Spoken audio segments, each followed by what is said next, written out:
Good day, everyone. Welcome to part A of lecture number 7. And in this particular lecture, we will be discussing RISC-V instruction set architecture. And in the subsequent lecture, that is lecture number 8, we will discuss the compilation flow. What are the various steps, or what is the complete flow that is followed in converting a program from a higher level language to a machine language. So the focus of current lecture will be RISC-V instruction set architecture. So let's start. So basically, RISC-V is a reduced instruction set architecture that was developed at UC Berkeley. Basically, the main aim of developing RISC-V was to support computer architecture research and education. So at UC Berkeley, this ISA was developed mainly for the purpose of research and education. And this ISA has one important feature, and that is this ISA is open source. Most of the instruction set architectures which are in the market, for which the hardware has been developed, for example, x86 or ARM, these ISAs, almost all ISAs that are available in the market, they are proprietary ISAs. That means they belong to some particular company. So you cannot develop your own hardware for that particular ISA. You have to take the permissions from the owner of that particular ISA, then only you can use that particular ISA. However, at UC Berkeley, this RISC-V was developed with the main aim of having it an open source so that it can be extensively used in research and education. Okay, but with time, this ISA, RISC-V ISA, has developed to a level that currently industrial implementations are available of RISC-V. So this RISC-V industries have taken this RISC-V ISA and have developed hardware for the same. Okay. This ISA is open ISA, as I said, and is freely available to both the academia and industry. So both academia and industry can freely use RISC-V ISA. And basically, RISC-V is not a single ISA. It has multiple ISAs, or we can say it has multiple extensions.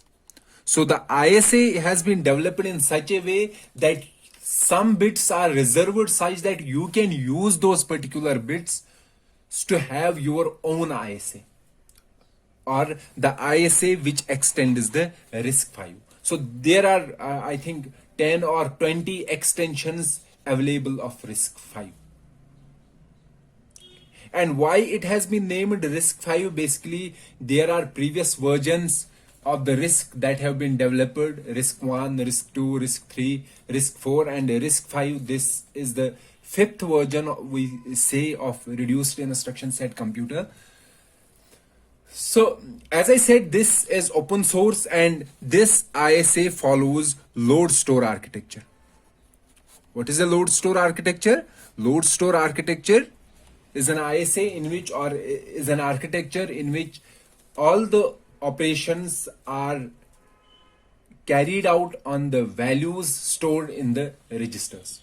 So whatever value, we have to first bring that value into the register, then we can apply our operation on that particular register.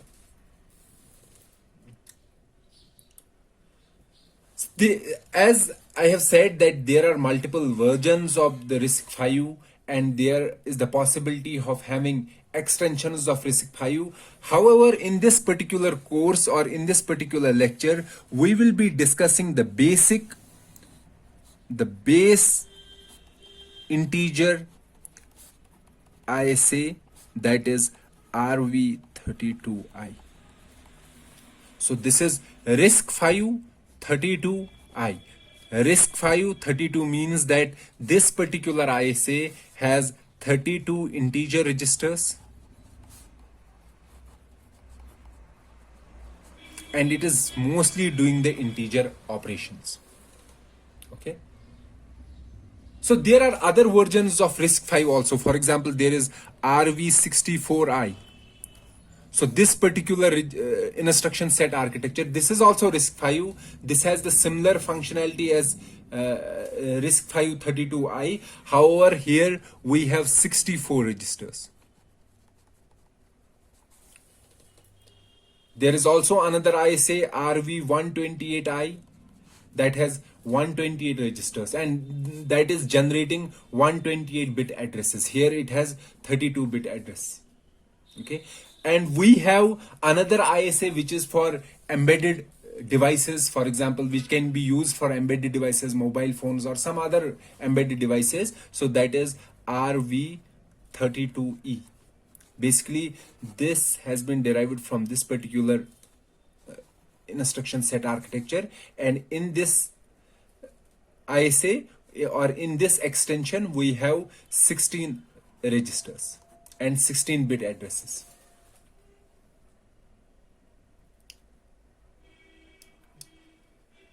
There are some other extensions also. For example, RV32M is there, RV32A is there, RV32F is there. So there are multiple extensions of the RISC-V. But we will only discuss RV32I, and by understanding this particular ISA, you can easily understand these extensions, because they only differ, they have some minor differences in the ISAs that you have to understand, but only focusing on this particular ISA will help us to understand all these extensions which are available. And let me clarify here that this RV32I can simulate all other extensions of RISC-V. So it is possible that we can implement RV32M with RV32I. So this RV32I is very important. As I said, this RV32I can simulate all the other extensions. Okay, except one extension, that is RV32A. Let's not focus on this particular, but almost all other extensions, it can simulate those extensions. So this RV32I we will be discussing in this particular lecture. We will understand the complete instructions that are available in RV32I, and we will try to, in the subsequent lectures, we will try to develop a processor which will support the instructions of RV32I. Okay,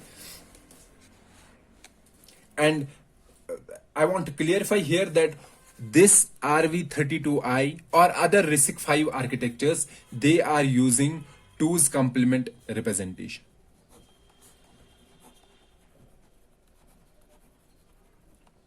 Okay, moreover, each instruction is of 32 bits,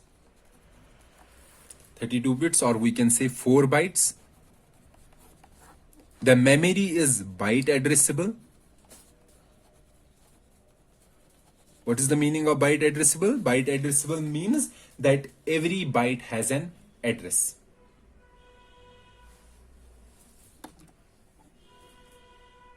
Okay. And also, when we are saying that 32 bits, each instruction is of 32 bits, that means it occupies 4 bytes and memory is byte addressable. This is another thing that we want to clarify here, that the RISC-V 32I, it stores the data in Little Endian format.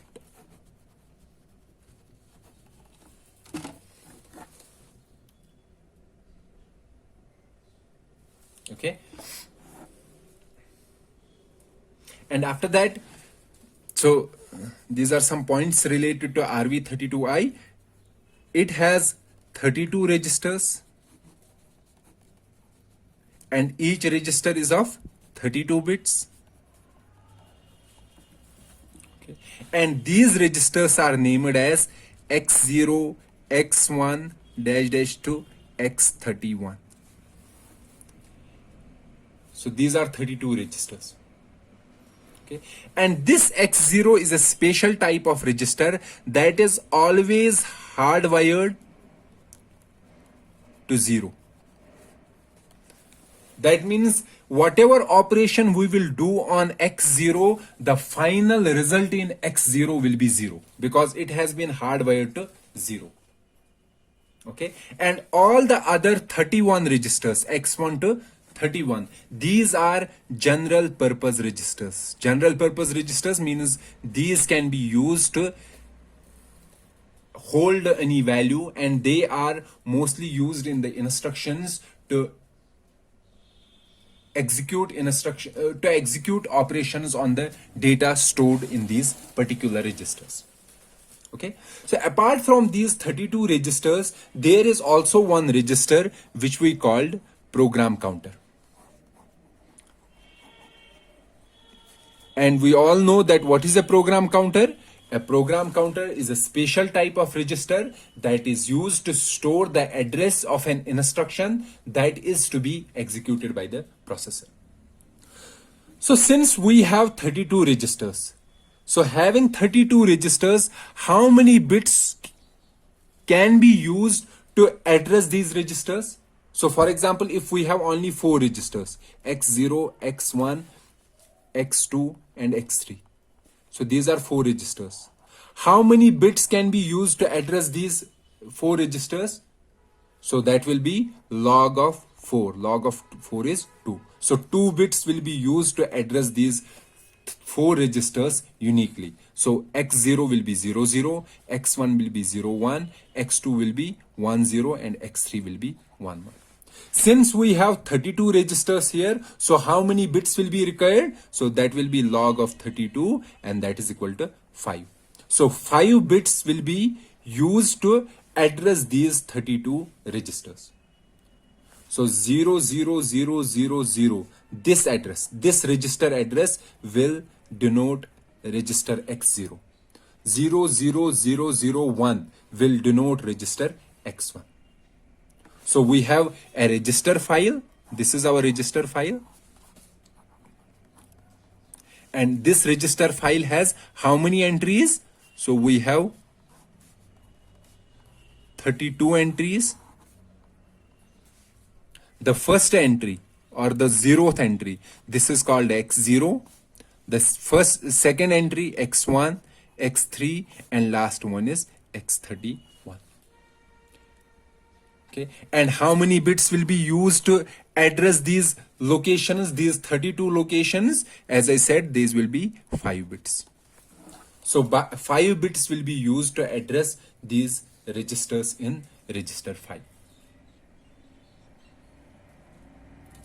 And as I said that X0 has been hardwired to 0. So whatever operation we perform on X0, the final result stored in X0 will be 0.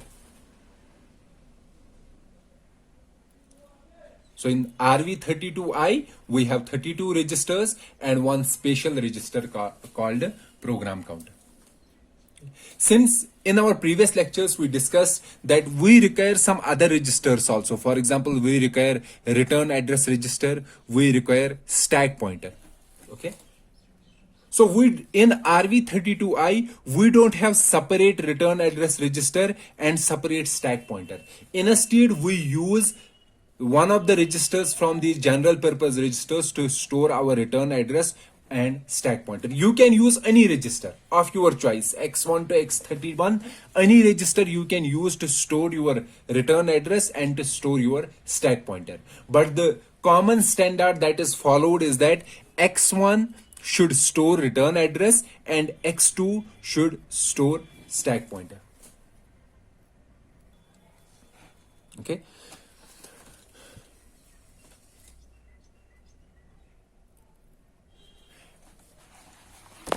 So why we require 32 registers? What is the need of having 32 registers? Why can't we have simply 16 registers? So having large number of registers, we know that having large number of registers result in more power consumption. So this is the disadvantage. It requires more power consumption. However, having large number of registers has many other advantages. For example, this can be extensively used for loop unrolling, and software pipelining. We will discuss these two strategies or these two enhancements, loop unrolling and software pipelining, in the process designing chapter, where we will discuss how loop unrolling and software pipelining helps us to improve the performance, and how having large number of registers help us to make the extensive use of these two optimizations. However, in resource constraint applications or resource constraint embedded applications, for example, in case of our mobile phones or our small, let's say, variables, in those particular variables, power consumption is one main disadvantage and one main scenario that we have to keep in mind to reduce the power consumption. And in those particular scenarios or in those particular applications, we use 16 registers. So for those particular, we have a separate extension of RV32I, that is RV32E subset, that is only using 16 registers. So for embedded applications, we have a different version of RISC-V. Okay, so for any particular ISA, the main thing that we have to discuss is to discuss the instructions in that particular ISA. What are the different instructions? In our RV32I, in the base RV32I, there are 47 instructions. However, in this particular course and in this particular lecture, we will be discussing only 37 instructions. Those 37 instructions will be sufficient for designing the processor. And there are some other instructions which are required for synchronization, for example, fence instruction and some other instructions. Currently, they are not of use to our processor designing. So we will leave them for the advanced course. So we will only discuss 37 instructions of RV32I. Okay. So before discussing those instructions, let me summarize the different features of RV32I. First is the size of instructions. So the size of every instruction is 32 bits. Second, registers. How many registers are there? There are 32 registers. Okay. Third, memory is byte addressable.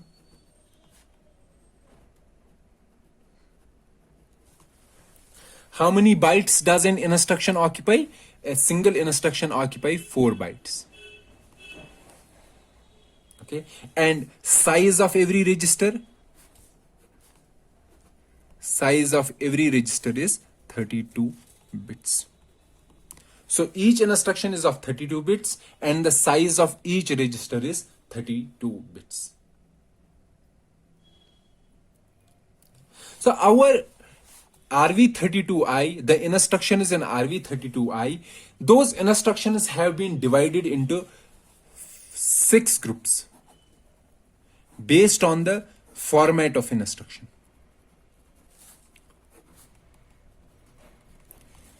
Among these 6 groups, 4 are core formats and 2 are subformats. Okay. 4 core formats are, one is R, which we call the register format. Another is I, which we call immediate format. Another one is S, store format. Another is U, upper immediate format. And two sub formats are, one is SB format, that is store branch format, and the second one is UJ, upper immediate jump format. Okay, these are the 6 formats of instructions in which we have divided RV32I instructions. So how many instructions we have to discuss? 37 instructions. And what are the formats of RV32I? There are 6 formats. Among these 6 formats, 4 are the core formats, R, I, S, and U, and 2 are sub formats, SB and UJ. So our focus will be to discuss the instructions belonging to each format and what is the complete format of instruction in each group. Okay, so in part B of our lecture 7, we will be discussing about the I format and R format and I format instructions. So let's meet in part B.